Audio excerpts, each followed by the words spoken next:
ये जो एंजाइम है उसका सबस्ट्रेट के साथ अफिनिटी क्या है, वो किस कदर सबस्ट्रेट को लाइक करता है, वो जिस सबस्ट्रेट को हम डाल रहे हैं उस एंजाइम में क्या वो उसके साथ अफिनिटी है उसकी, वो रिएक्शन करेगा कि नहीं करेगा, ये सारी चीजें ये अभी हमें वीमैक्स नहीं बता सकता। वीमैक्स हमें ये तो बता रहा है कि एंजाइम अगर इस एंजाइम पे इसका इतना रिएक्शन हो सकता है, अगर इतने अमाउंट ऑफ एंजाइम डालोगे तो इतना रिएक्शन हमें मिल सकता है, लेकिन हमें ये नहीं बता रहा कि भाई ये जो सबस्ट्रेट हम डाल रहे हैं उसका इस एंजाइम के साथ लगाव कितना है। ये तो नहीं है कि हम सबस्ट्रेट डालेंगे और एंजाइम ऐसे खड़ा हुआ है, उसको कोई मुंह किसी सबस्ट्रेट को मुंह नहीं लगा रहा, ठीक है। वो जो अफिनिटी है क्या टुवर्ड्स सबस्ट्रेट, एंजाइम की अफिनिटी टुवर्ड्स सबस्ट्रेट, वो हमें वीमैक्स नहीं बता रहा। उसके लिए माइकलिस मेंटन ने क्या किया, एक और चीज, एक और हमारे पास पैरामीटर, एक पैरामीटर तो क्या हुआ वीमैक्स हुआ, उसकी होप्स के समझ आ गई होगी।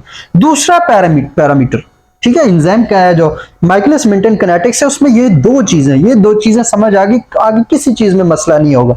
एक हमारे पास वीमैक्स, एक हमारे पास केएम, माइकलिस कांस्टेंट। ये क्या है हमारे पास, माइकलिस कांस्टेंट, माइकलिस कांस्टेंट या केएम। अब ये केएम क्या है, बाज़ दफा लोग क्या देते हैं कि केएम क्या है, केएम हमारे पास वो अमाउंट है सबस्ट्रेट के जिस पे जो हमारे पास रिएक्शन है वो वी मैक्स पे चला जाए, वो केएम नहीं है। मतलब वो अमाउंट ऑफ सबस्ट्रेट जिस पे एक जो रिएक्शन है, जो स्पीड ऑफ रिएक्शन है वो मैक्सिमम हो जाए, वो केएम है, वो केएम नहीं है, ये बात याद रखना। नहीं तो वी मैक्स हमारे पास अगर इसको कंसीडर करते हैं तो यहाँ पे अमाउंट ऑफ सबस्ट्रेट हमारे पास यहाँ पे कहीं आती। केएम क्या बला है, केएम याद रखना अमाउंट ऑफ सबस्ट्रेट, क्या है, अमाउंट ऑफ सबस्ट्रेट जिस पे एक एंजाइम, जो जिस एंजाइम को स्टडी कर रहे हैं उस एंजाइम के जो हमारे पास क्या बोल रहा हूं, जो अमाउंट ऑफ सबस्ट्रेट जिस पे रिएक्शन जो है वो वी मैक्स के हाफ हो जाए।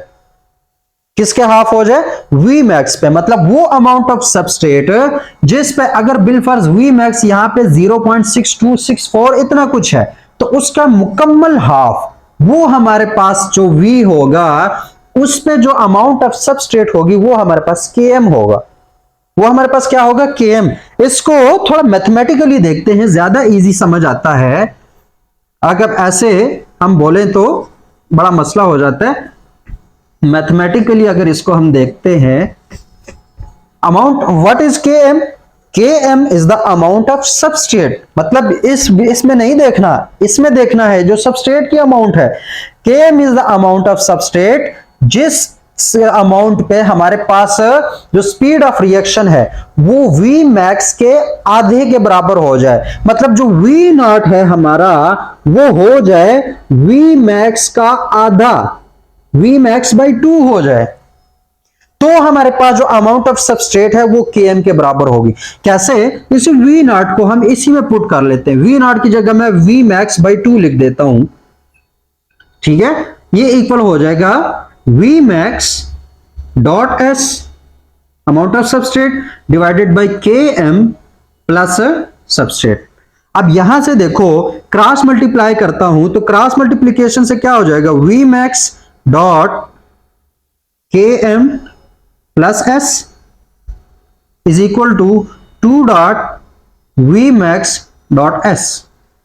ठीक है, अब V max से कैंसिल हो जाएगा तो Km प्लस एस बराबर हो जाएगा 2s के। अब ये s उधर जाके नेगेटिव फॉर्म में चला जाएगा, माइनस होगा तो 2s माइनस s। km किसके बराबर आ जाएगा, km हमारे पास आ जाएगा अमाउंट ऑफ सबस्ट्रेट के। 2s में से एक s निकाला तो सिर्फ एक s रह गया।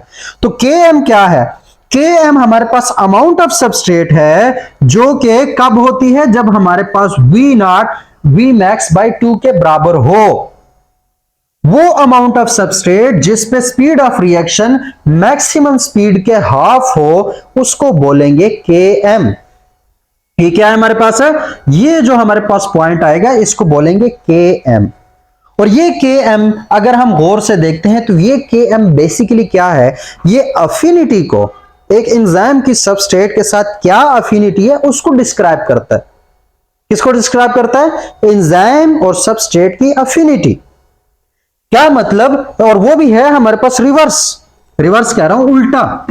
उल्टा मतलब क्या है कि अगर Vmax कह रहा हूं, अगर Km ज्यादा है, मतलब Km का अफिनिटी के साथ इनवर्स रिलेशन है। अफिनिटी के साथ क्या रिलेशन है? इनवर्स रिलेशन है। अगर Km ज्यादा है तो affinity of enzyme towards substrate कम होगी। अगर Km कम है तो affinity of enzyme towards substrate ज्यादा है। कम का मतलब क्या है? यही ग्राफ है। अगर मैं इसमें क्या करता हूं, इसी सबस्ट्रेट में कोई इनहिबिटर डाल देता हूं, कोई और चीज डाल देता हूं, तो अब क्या है कि वो इनहिबिटर डालने की वजह से उस सबस्ट्रेट के साथ एंजाइम की एफिनिटी कम हो जाती है। तो ये ग्राफ हमें कोई यहां से ऐसे जाता हुआ दिखाई देगा। क्या होगा? मैं यहां से इसको मिटा रहा हूं। ये ग्राफ हमें कोई ऐसे दिखाई देगा। अब अगर मैं इसका Km निकालता हूं तो अब 0.32 हमारे पास यहां पे कहीं है जो हाफ Vmax है। तो इसका अगर मैं Km निकालता हूं तो ये Km कोई यहां पे आएगा, कोई 25 बिलफर्स, पहले 5 पे था अब 25 पे। Km क्या हो गया? इंक्रीज हो गया। तो जब Km इंक्रीज होता है तो affinity of enzyme towards substrate कम हो जाती है। इसका मतलब क्या कि अगर हमारे पास ये ग्राफ राइट पे शिफ्ट होता है, ये ग्राफ हमारे पास यहां से राइट की तरफ शिफ्ट होता है तो Km की वैल्यू इंक्रीज करेगी।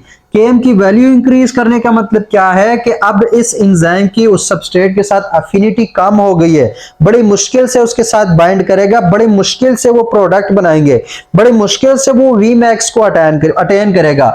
इसके बरक्स अगर मेरा ग्राफ इधर जाता है ऐसे, ठीक है, इधर जाने का मतलब क्या है कि अब हमारे पास अगर मैं Vmax निकालता हूं तो वो पॉइंट तो ये है, Vmax ये है, उसका हाफ Vmax वो ये है। यहां पे मैं Km निकालूंगा तो वो 5 से भी कम हो गए, कोई 2 के करीब आ जाएगा। तो क्या हुआ? Km कम हो गया। Km कम का मतलब क्या है? अफिनिटी ज्यादा हो गई। तो अगर हमारे पास ये जो माइकलिस मेंटन ग्राफ है लेफ्ट की तरफ शिफ्ट करता है तो हमारे पास वो ये चीज शो करता है कि इस सबस्ट्रेट की, इस एंजाइम के साथ अफिनिटी ज्यादा है। ये बहुत कम टाइम लेता है और बहुत जल्दी ये हाफ Vmax को अटेन कर लेता है, बहुत ही कम सबस्ट्रेट के साथ। ज्यादा सबस्ट्रेट डालते हैं यहां पे मतलब क्या है कि एक एंजाइम है उसमें अगर हम कम सबस्ट्रेट डालें तो कोई रिएक्शन ही शो नहीं करेगा। इसका मतलब क्या है कि उस एंजाइम के उस सबस्ट्रेट के साथ अफिनिटी कम है। लेकिन अगर वहीं पर हम लेफ्ट शिफ्ट करते हैं, लेफ्ट शिफ्ट का मतलब क्या है कि अगर हमने थोड़े से ही सबस्ट्रेट डाल दिए और उस थोड़े से सबस्ट्रेट में भी एंजाइम जो है वो हाफ Vmax पे चला गया, उसकी जो स्पीड है वो हाफ Vmax पे चली गई है, तो इसका मतलब क्या है कि अफिनिटी ज्यादा है। क्या ज्यादा है? अफिनिटी ज्यादा है। तो ये हमारे पास Km बेसिकली इसके लिए होता है। Km हमें क्या बताता है? Km हमें बताता है कि एक एंजाइम की सबस्ट्रेट के साथ अफिनिटी ज्यादा है या कम है। क्या है? ज्यादा है या कम है। अब ये जो Km है ये अमाउंट ऑफ एंजाइम के साथ वेरिएट नहीं करता, ठीक है। वो लग रहा होगा कि अगर हम अमाउंट ऑफ एंजाइम ज्यादा कर दें तो Vmax ज्यादा होगा, Vmax ज्यादा होगा तो उसके साथ जो चेंजिंग होती है वो अपेरेंट Km है, वो एक और फलसफा है, ठीक है। लेकिन एक्चुअल Km जो है वो एक एंजाइम का वेरिएट नहीं करता, वो एक स्पेसिफिक एंजाइम के लिए वो स्पेसिफिक वैल्यू ही आती है। वो भी क्या वैल्यू आती है? कंसंट्रेशन। Km बेसिकली क्या है हमारे पास? कंसंट्रेशन है, सबस्ट्रेट की कंसंट्रेशन है ना। तो मतलब ये कंसंट्रेशन है, मोल्स पर डेसीमीटर क्यूब है, मोलारिटी है, जो भी है, लेकिन कंसंट्रेशन का यूनिट होगा। तो Km हमारे पास मोलारिटी है। क्या है हमारे पास? मोलारिटी है। तो Km अफिनिटी को शो करता है, सबस्ट्रेट की अफिनिटी को शो करता है, जबकि जो Vmax है वो स्पीड ऑफ रिएक्शन को शो करता है। Vmax वेरिएट कर सकता है, अगर हम अमाउंट ऑफ एंजाइम को वेरिएट करें तो Vmax वेरिएट करेगा, जबकि Km जो है वो वेरिएट नहीं करेगा। उसके बाद जो यूनिट है Vmax का वो क्या है? प्रोडक्ट ओवर टाइम है या कंसंट्रेशन ओवर टाइम है। लेकिन Km का यूनिट क्या है? Km का यूनिट सिंपल कंसंट्रेशन है। Km का वही यूनिट होगा जो कि कंसंट्रेशन का यूनिट है। अगर मोल्स पर डेसीमीटर क्यूब कर रहे हो तो वो उसका यूनिट होगा, अगर मोलैरिटी में कर रहे हो तो वो इसका यूनिट होगा। अब बिलफर्ज ये पेनिसिलिन यहां पे माइक्रोमोलर में था, तो 5 अगर Km आया है क्या आया है 5 km आया है, तो km हमारे पास होगा 5 माइक्रोमोलर, क्योंकि इसका यूनिट और सबस्ट्रेट का यूनिट सेम है। अब यहीं पे ये जो Km है ये माइकलिस कांस्टेंट है, जो कि शो करता है कि एफिनिटी एक एंजाइम के सबस्ट्रेट के साथ क्या है। अब इसी के साथ एक और हमारे पास टर्म होती है Kcat, कांस्टेंट ऑफ कैटालाइसिस। क्या है हमारे पास कांस्टेंट ऑफ कैटालाइसिस। अब कांस्टेंट ऑफ कैटालाइसिस या Kcat, इसको थोड़ा सा समझो। Kcat क्या है? Kcat का